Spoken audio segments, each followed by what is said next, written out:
Some players go down as legends, some go down as journeymen, but then there's a third pile, the ones who make you stop and go, what actually happened there? Not, they weren't good enough. They were. Some of them were on track to be the best in the world. This video is about 8 of them, and more importantly, about the 3 very different reasons a career like that can come apart. Here's the thing, everyone gets wrong about wasted talent. We love to say it's about laziness, ego, bad decisions. And sometimes, yeah, it is. But dig into enough of these stories, and a completely different pattern shows up.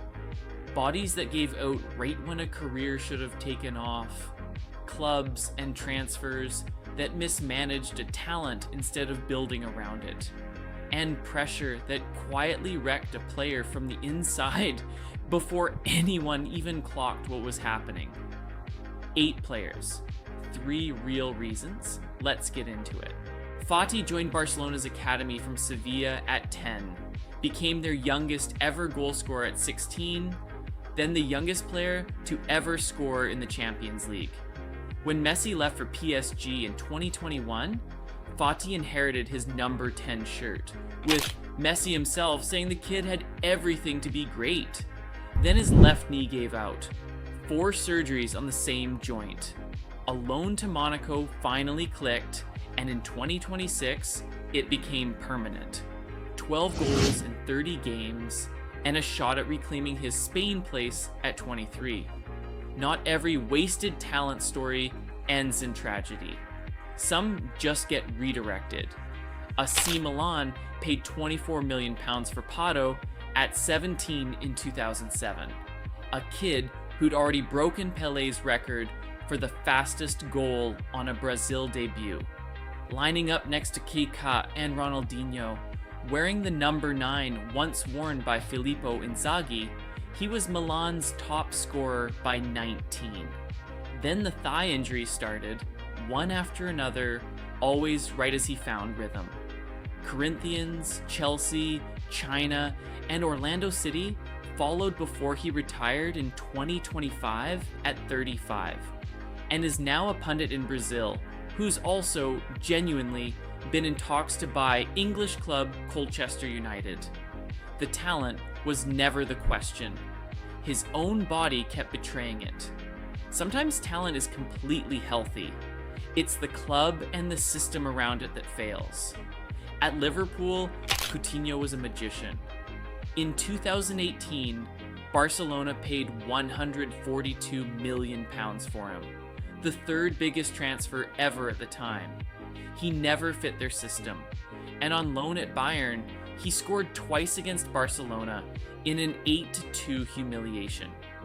Aston Villa followed, then a return to boyhood club Vasco da Gama until February 2026, when he left saying he was mentally exhausted, booed by his own fans. He's a free agent now, linked to MLS, ability that good doesn't just vanish. Sometimes it's simply the wrong fit.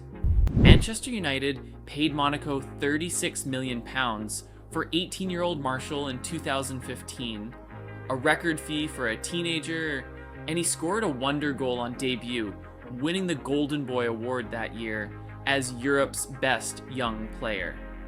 9 years and 5 different managers later, he had 90 goals in 317 games.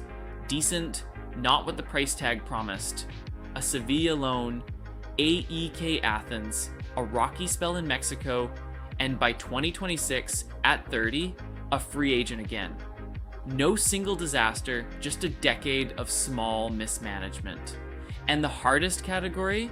Talent wasted by what a player was quietly carrying in their head.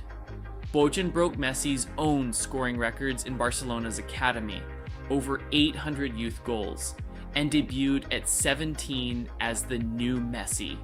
What nobody saw? Panic attacks that started the moment he broke through, dizziness, nausea, a pressure that never fully went away.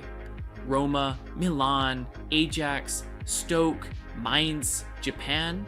He kept playing through it before retiring in 2023 at 32, saying plainly it wasn't physical. He just couldn't carry the weight anymore.